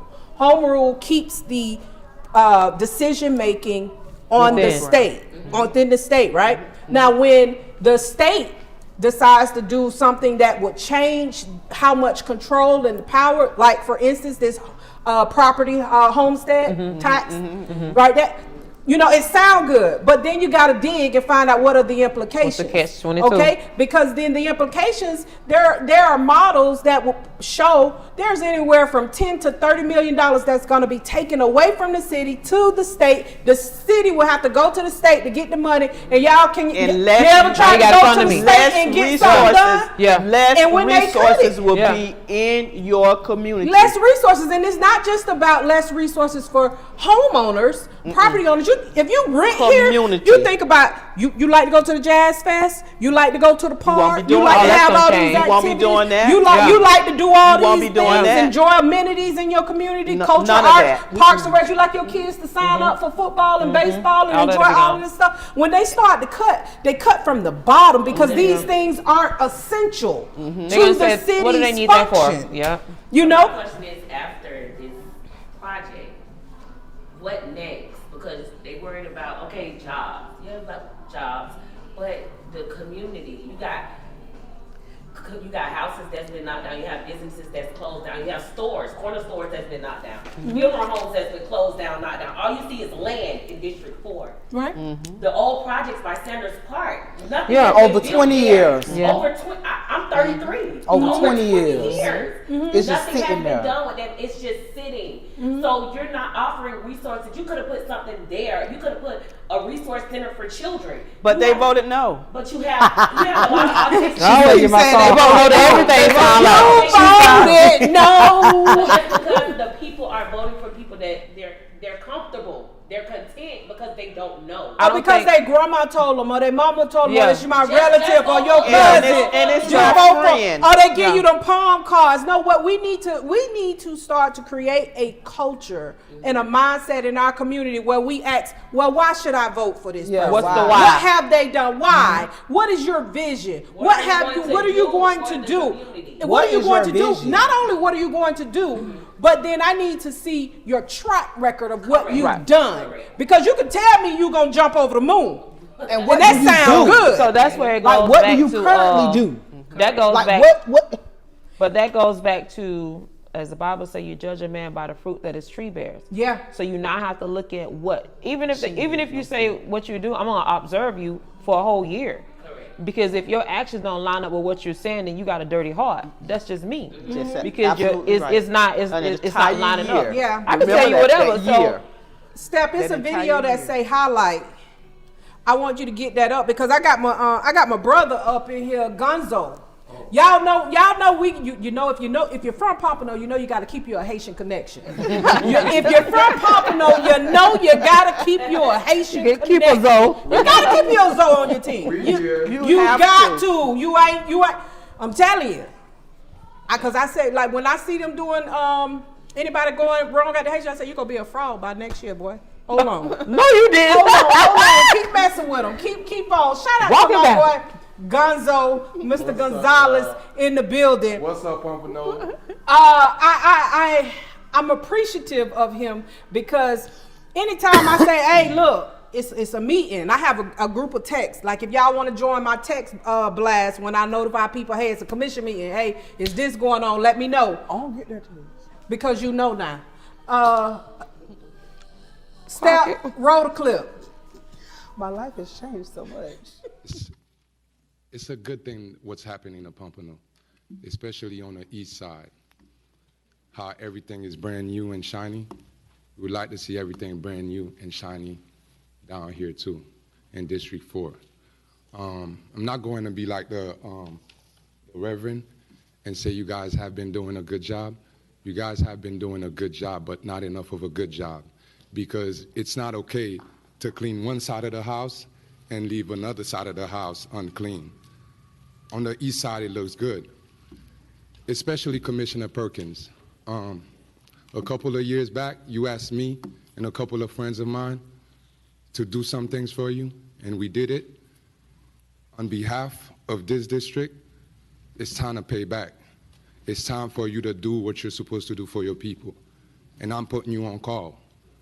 And for the same reason I had put Mayor Rex Harden, who was a commissioner back then, and the mayor back then on call. I'm putting you on call. It's time to deliver. You guys need to vote for this project and make sure we have a new EPAT lock-in center. Thank you. That's all I had to say. Thank you. Gonzalez. Yes, ma'am. You stood up. You was at the meeting. Yes, ma'am. Packed meeting. And that was your message. Yes, ma'am. To the commission. I mean, tell us, like, where are you now with everything? What do you? Oh, let us get you. Where are you right now with it? Like, with everything that's going on, you come to the meetings. You're involved in the community, and we know the Haitian community is a big supporter of the current commissioner. So. I don't speak Creole. I understand a little bit, you know. A little bit. Antical. That means a little bit. A little bit. See, look. Matical. Antical. Antical. Antical? Tikal. Tikal. Yeah. Okay. A little bit. Yeah. So where are you now? What's going on? I'm really still watching everything and really waiting for you to tell me to get active, then I get active. I'm a bridge, since we were speaking of bridge. By that I mean, like, I speak English very well, and I stayed in touch with my culture to speak Creole very well. I'm parle Creole bien. Si gon haïtien k'ap gade podcast lan, yo ka kompon san ap diyan. tout Haïtien qui Pompano yo gen pou yo get active, yo gen pou yo mette tête yo dans politique là de quoi pour yo ka joindre yon ti kal. And what I just said, if there are Haitians in Pompano that are watching this podcast, they need to get involved so they could get a little bit of what's going on. We were speaking about the religious leaders. Religious leaders are supposed to be enlightening the people per the Bible. I also have a little background in theology too. I went to Texas and studied theology for 2 years. I wanted to be a minister, but I changed my mind and picked up the gun and went and being a soldier. I like that better. But with that being said, pastors are supposed to open the gates for the people. They're not supposed to be gatekeepers. Since I left the military, all I've seen, and I don't care who is watching this, and I tell anybody all the time, since I fought for America, I get the right to say this. If you're a pastor in Pompano or anywhere in America and you're not enlightening the people, you're not feeding the people spiritually, you're gatekeeping, you're working for the devil. And there's a lot of religious leaders in Pompano that are working for the devil, and they're not working for God. They're not working for the people. They're darkening the minds of the people. They're gatekeeping the people, and they're working for the politicians. Instead of putting information out there to the people, especially every corner of Pompano is a church. Just right here on Hammondville, there's at least like 5 or 10 churches. Imagine if there were more creative centers, perhaps, like place centers. Tech centers. Thank you, where our youth could actually go and work, and we still could have some of these churches, but some of these churches could be used for places where young people could go and learn. I thought that's what the churches were supposed to be for anyways. That's what they used to do. Right. They used to be daycares. They used to be we talked about that, how churches used to be where people go to help get their lights paid, rent paid, get help, daycare, food, eat, all that used to be the church. Some churches are the church I attend, it's a small church, so they still but maybe that's what it is, because when it starts to get the mega church aspects, we lose the vision, we lose the calling. That's the part. The vision is lost. Because then the people no longer trust you. Yeah. Because you feed them false hope. You tell them it's gonna be one thing, and then it be something totally different. And no disrespect, but coming up, we was always forced to go to church, and when we go to church, right, say, it's gonna be this, it's gonna be that, right. But then we became adults. We I even know life. Yeah. Like, Pastor King, did you give your tithe? But I don't have money to tithe. If I had money to tithe, my lights would be on. Right. So it's just like. But you want me to give you the tithes before I pay my light bill? And that don't make sense. They collect tithes before they get a word. And be using my home, but be like, trust God. I think that. I know he was speaking, but I don't think we should depend on the churches as much. I'm not saying we should. Remember I said they gatekeep. If you're not gonna do what you're supposed to do, at least don't keep the people from getting the information. That was my whole point of bringing the churches. When it comes to the Haitian community, they can't get to the political aspect of the community. They can't participate because we got a lot of these preachers that are telling them just work to get to heaven. And not knowing that they got to do their civic duties. I'm speaking for the Haitian community. Yeah. I know this because I went to a Seventh-day Adventist church right here on 3rd Ave. These preachers are more like, priez bon Dieu, Jésus a réglé tout bagay. Pray to God and Jesus is going to take care of everything. But God gave you 2 hands. God gave you 2 legs to walk. God don't walk for you. You walk for you. Yeah. God don't work for you. You work for you. So I say that to say, if you want the Haitian community to get involved, I could be your messenger. I could be your speaker, and we could go to these churches and speak to them and let them and let the people know, like, yo, you want your kids to get better this, you want your kids to stay out of trouble, don't go to jail. Well, they need to get involved more in politics. They need to vote. And once you start telling the Haitian people about that, that's the way they gonna keep their kids from going to jail. Pa fe vagabond parle dans la rue. They gonna listen. They gonna listen. But it's the truth. It's listen. Idle minds are a devil playing ground. Look at our community. Look at what's happening. And I'm not, like I say, I don't never tell people who to vote for. I just tell you who not to vote for, and I give you the reasons why. I'm not gonna make it personal. I'm gonna tell you these are the reasons why you shouldn't do that. However, every elected official has to be held accountable. Yeah. They have to be held accountable. Yeah. And the accountability, root word, account, meaning you need to know how to count. You need to know what's your inventory. And then you need to have the ability to count. Yep. You know, you have to have the ability to count. And it requires a lot of introspective. If you have someone, I'm going to say this, and this is my personal experience for the past 9 years. I've always tried to extend and have worked with the commissioner because she's the only black woman up there. I'm still to this day. I will still try to help. If she asks me to, I still try to help. Not me. Okay. Why? Not me. Because she burned. What's your why? She burned what me. Is your not why? me. She burned me. I ask you why as well, because if she's not doing her job, why are you assisting? I wouldn't say. Listen, I wouldn't. I'm not saying I would help her to win. I would help her if she needs help.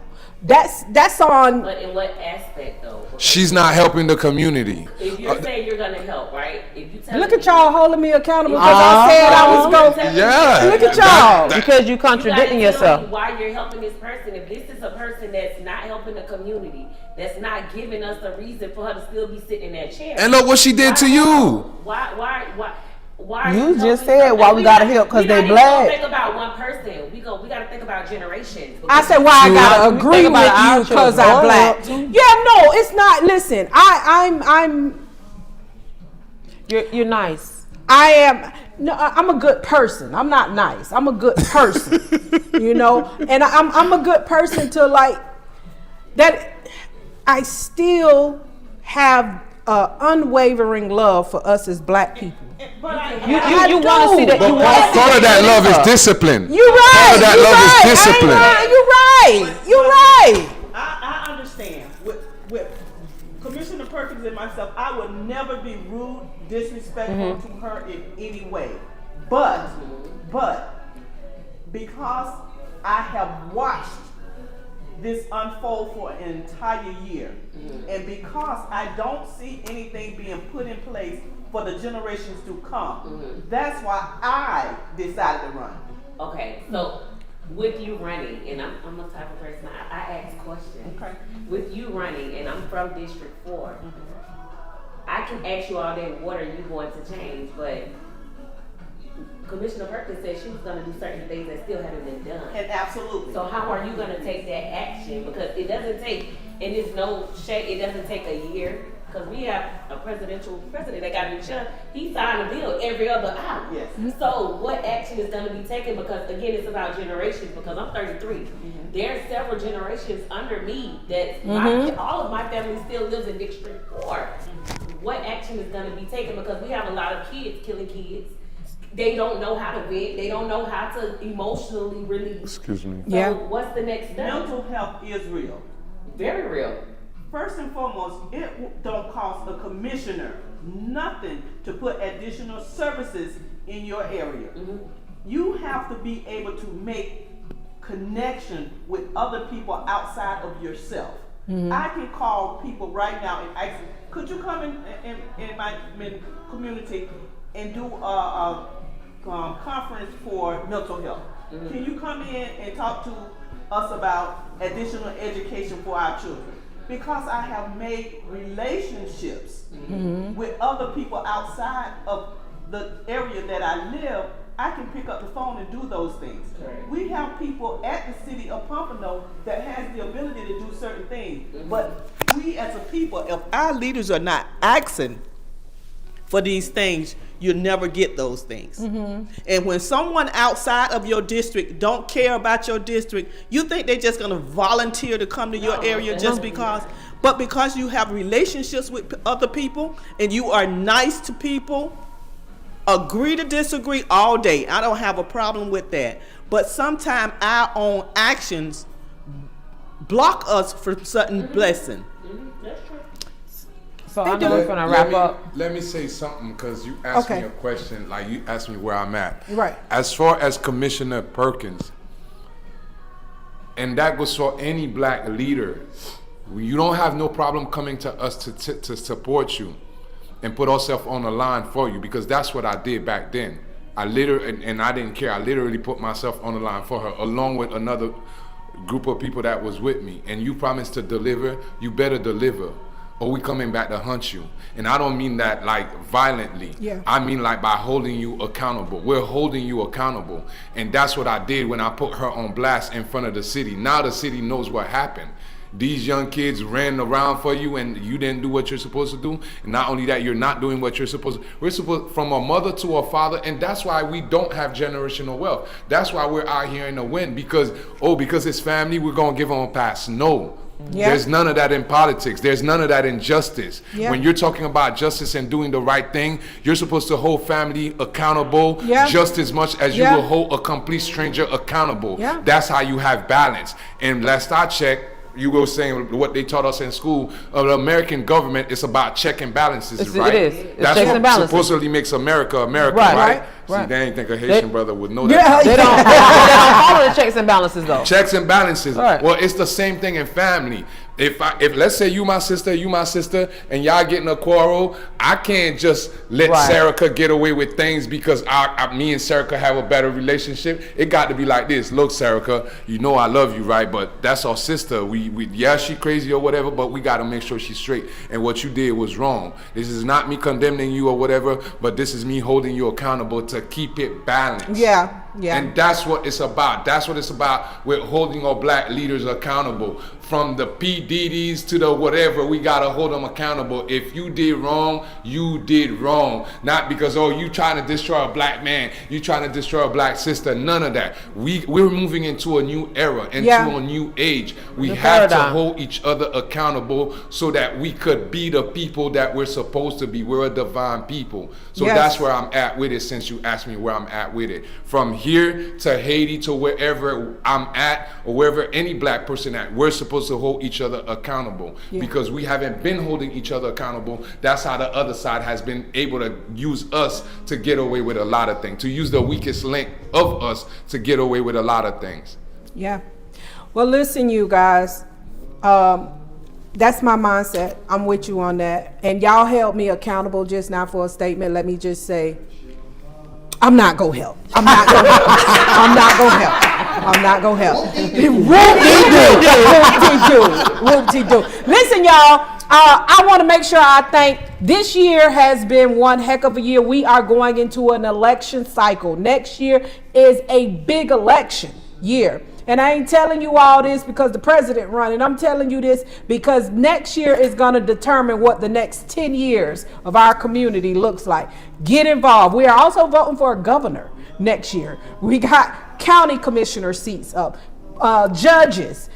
Get involved. I want to thank our sponsors for the year, which one we only had one, which was T&M Environmental Services. We want to thank them, but we also want to thank our partners who help us get spaces. Legacy Financial Firm. I want to thank Adam Adachi over here at Old Town Square that's letting us use his property. Shout out to Step. Step.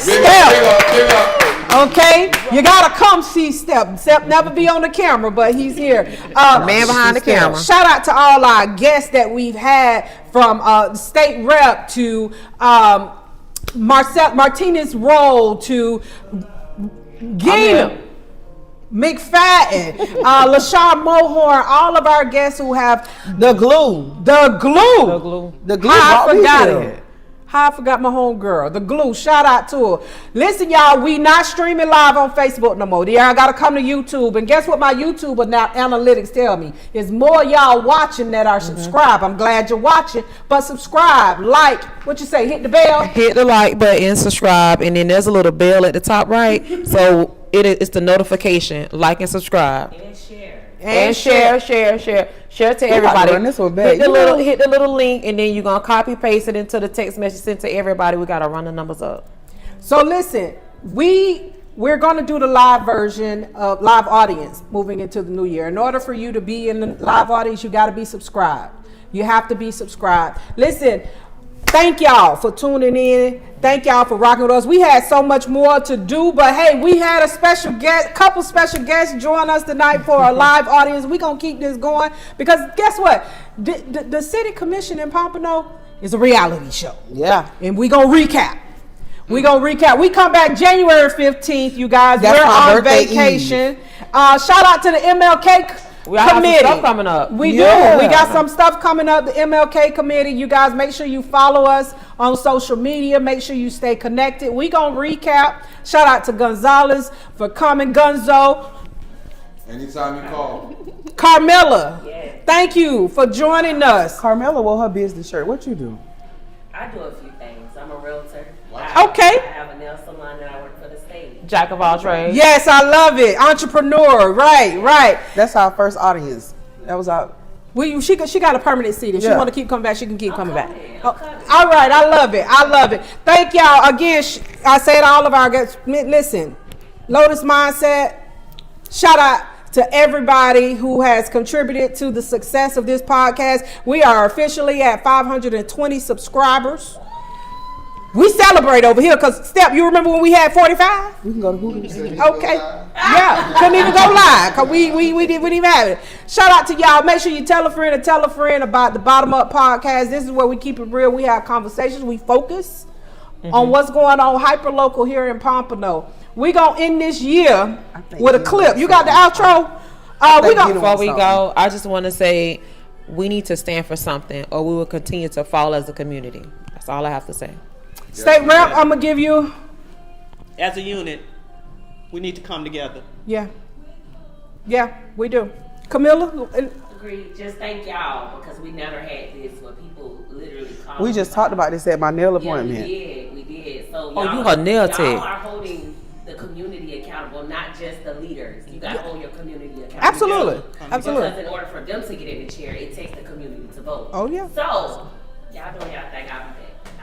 Shakay, you got anything last minute? Last words for. Ain't nothing but a gangsta party.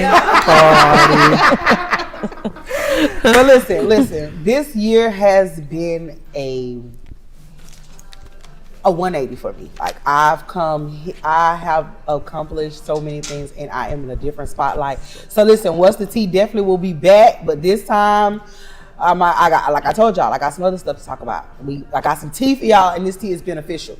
Also, Mind Your Business. Yeah. Mind Your Business will be back 2026. We are going to mind our business, and that's the business that pays us. So I'm getting back in the field. I am putting back on my tennis shoes. We are going to network. We are going to get into some rooms. We're going to talk to some investors. We're going to learn how to budget. We're going to find financial literacy. We are going to do what we're going to have.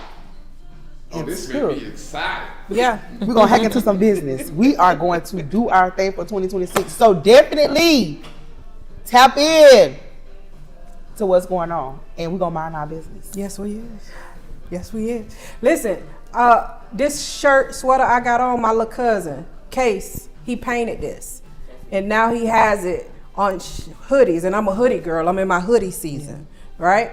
I just want to give a shout out to my high school. Okay. He paints. Wow. He lives in Utah. Case Peterson, cuz. I like what you got going on here. Y'all know that look good there?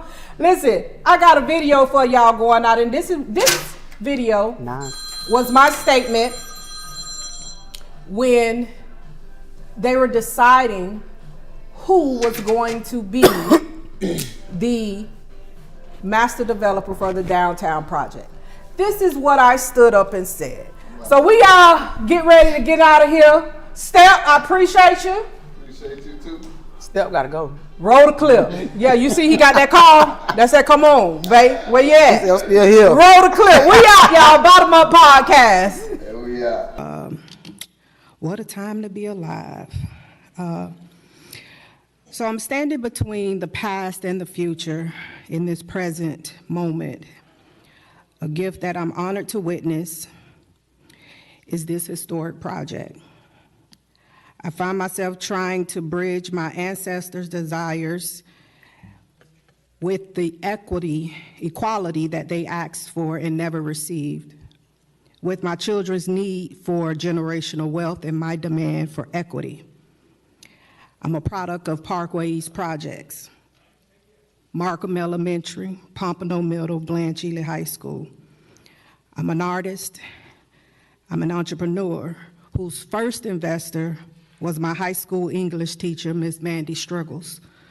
She was my first business partner that helped me start the Roundtable Project, a company that I've kept going without resources, without capital, without experience as a single mother. And somewhere along the lines, I stumbled upon being an activist, if that's what you want to call it. I oftentimes find myself speaking on issues that don't personally affect me, but they affect my community. Let me be clear.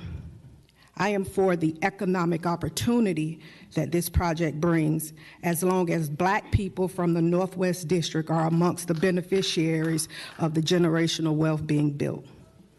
It is time to build relationships and bridges that help feed the people that are hungry for opportunity. Because the truth is, the only direction is forward. It's always forward. We can't go backwards, and we can't not do anything. This project is about our future generations, not our present comfort. We must hold these politicians accountable, and we must hold ourselves accountable, get involved, pack out every meeting proactively, not reactionary. My advocacy is and has always been about cultural arts and historic preservation. I saw that in this plan, along with the will of economic opportunity in the presentation. So my job now as an advocate of Black culture and history is to be part of this project and to be prepared to call Greg Harrison in the morning, be able to call Phil Mays in the morning, be able to call Kim Breesmaster in the morning, be able to get any one of y'all on the line and not have to wait to hear about how we can be a part of it. That's my job, that's my responsibility. So I wanna leave with this question. If we don't do this, what do we do? Very good, thank you. Say her name, Breonna Taylor. It's time to get in line, y'all. Your time is valuable. Use it. Pick a side. Organize. Buy some shit. It's war out here. What y'all think this is? Quit playing. I got love. I got love. I got patience. I got patience. I've been waiting on this for a long time. I got love. I got patience. But I got patience. I've been waiting. I've been waiting. This for a long time. Time to put in work on self and improve the things in me that's holding me back from the fact that I act like I ain't already great. Hate that part of me, so it's a time to kill all doubt. Been out of my mind this year, living in fear, shed a million tears that'll never end up on the banks of America. They have no interest in the principal amount of all lives matter and scattering like thugs on the block when the boys in blue pull up and cock they Glocks on no-knock cars with their knees on our necks for 8 minutes and 46 seconds. And to think, Jeff Bezos make $2,537 per second. Imagine if Black Lives Matter that. Such is life. Or say la vie, living life like being on parole ain't how we be, how Blacks end up in the penitentiary for a century. But the real gangsters in suits, they paid in full. Look how Mitch McConnell all our asses. Cashless is where the market is headed. The double cross is the loss of lives to another man-made virus. Ambulance sirens. Whose side? I just call it genocide. Light up the blunt, and I let it ride. I got love. I got love. I got patience. I got patience.